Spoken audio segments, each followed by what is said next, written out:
শ্রী মা শারদা দেবীর আত্মজীবনী নিয়ে আপনাদের সঙ্গে একটি পর্বে আলোচনা করব। জননীং শারদাং দেবীম রামকৃষ্ণাং জগদ্গুরুম পাদপদ্মে ত্রয়োশিদ্বা প্রণমামি মুহুর্মুহুর। নমঃ শ্রী যতিরাজায় বিবেকানন্দ সুরয় সচ্চিত সুখ স্বরূপায় স্বামিনী তাপহারিণী। ঠাকুর মা এবং স্বামীজির চরণে আভূমি লুণ্ঠিত প্রণাম জানাই। আজকে আপনাদের সামনে ঐশ্বর্যময়ী মা স্বামী হরিপ্রেমানন্দের স্মৃতিকথা থেকে পাঠ করব। তিনি লিখছেন, একদিনের ঘটনা বলি। সাল তারিখ মনে নাই, আর সাল তারিখ দরকারই বা কি। মায়ের ভাইজি রাধু অনেক দিন থেকে একটি দুরারোগ্য রোগে ভুগছিল। ভুগতে চেহারা হয়ে গেছে কঙ্কালসার। কথা বলতে পর্যন্ত পারে না, গলা থেকে চি চি আওয়াজ বেরোয়। মায়ের বড় দয়া হলো, বললেন, ও হরি, চল তো আমার সঙ্গে, মেয়েটাকে নিয়ে যাই বাঁকুড়ায়। বাঁকুড়ায় বৈকুণ্ঠ আছে, অ্যালোপ্যাথিক এমবি ডাক্তার, কিন্তু হোমিওপ্যাথি চিকিৎসা করে, খুব নাম হয়েছে। তার কথার মধ্যেই বাঁধা দিয়ে বললাম, বৈকুণ্ঠ মানে বৈকুণ্ঠ মহারাজ, স্বামী মহেশ্বরানন্দ? হ্যাঁ, তুই তো বাঁকুড়া শহরে থাকিস, নিশ্চয়ই চিনিস। হ্যাঁ, খুব চিনি। বাঁকুড়া মঠের অধ্যক্ষ, হোমিওপ্যাথিতে ধন্বন্তরী। হ্যাঁ রে, ওর কথাই বলছি। তা মা তো এলেন ভাইজিকে নিয়ে, আমি এলাম ওদের সঙ্গে। বাঁকুড়া মঠে তখন ঘরবাড়ি বিশেষ হয় নাই। বাইরের লোককে, বিশেষ করে মেয়েদের থাকতে দেবার মতো জায়গা মোটেই ছিল না। তাই ফিডার রোডে একটা ছোট ঘর ভাড়া নেওয়া হলো।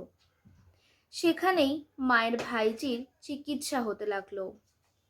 ঘরে মাত্র দুটো কামরা, একটিতে থাকে রোগী, আর একটিতে মা আর আমি। সেদিন সন্ধ্যার পর ডাক্তার মহারাজ মানে স্বামী মহেশ্বরানন্দ রোগী দেখে ফিরে গেছেন। আমাদের কামরায় একটা ছোট টুল ছিল, মা তার ওপর বসে আছেন। আমার কি মনে হলো, মায়ের দুটো পায়ে হাত বুলিয়ে দিতে লাগলাম। শুষ্ক দুখানি পা। মায়ের শরীর তখন শীর্ণ জীর্ণ হয়ে গেছে। পায়ে হাত বোলাতে বোলাতে হঠাৎ মনে প্রশ্ন জাগলো, মা কি সত্যি জগৎজননী? জগৎজননীর এমন শিরা বের করা পা? প্রশ্নটা মনে উদয় হলেও মুখে কিছুই বলছি না। পায়ে হাত বুলিয়ে যাচ্ছি। ধীরে ধীরে অনুভব করতে লাগলাম, এ তো একজন বৃদ্ধার জীর্ণ পা নয়, এক যুবতী নারীর সুস্পষ্ট পা।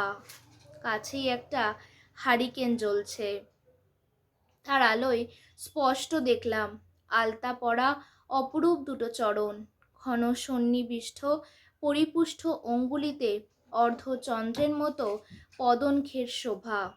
দুই চরণে সোনার নূপুর, নূপুরে খচিত হয়েছে মণিমুক্ত। এ কার সেবা করছি আমি? এতই আমার সৌভাগ্য। দেখুন শ্রী মায়ের কত লীলা। সেই ভক্ত মায়ের পদসেবা করছে, অথচ তার মনে প্রশ্ন জেগেছে। সে মুখ ফুটে মাকে কিন্তু কিছু বলেনি।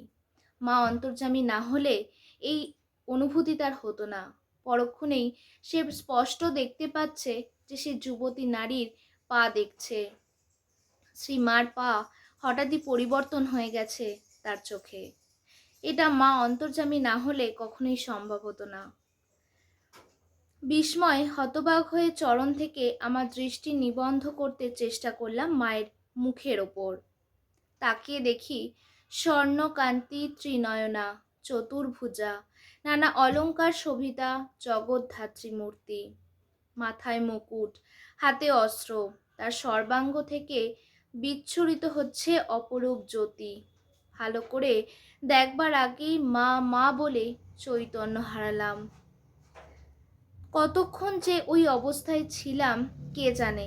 যখন চেতনা এলো, ফিরে দেখি মা আমার পিঠে হাত বোলাতে বোলাতে বলছেন, ও হরি, ও হরি, কি হলো তোর? ওঠ ওঠ। উঠে বসলাম। দেখলাম শীর্ণদেহা মা রোগ যন্ত্রণা কাতর ভাইজির দিকে তাকিয়ে বসে আছেন, আর আমাদের জগৎজননী মা শারদামণি ভগবান শ্রীরামকৃষ্ণের লীলা সঙ্গিনী। জয় মা, জয় ঠাকুর। মা পরক্ষণেই তার সেই সন্তানকে ভুলিয়ে দিলেন তার বহির্রূপ দিয়ে, তার অন্তররূপটা তাকে বুঝতে দিলেন না।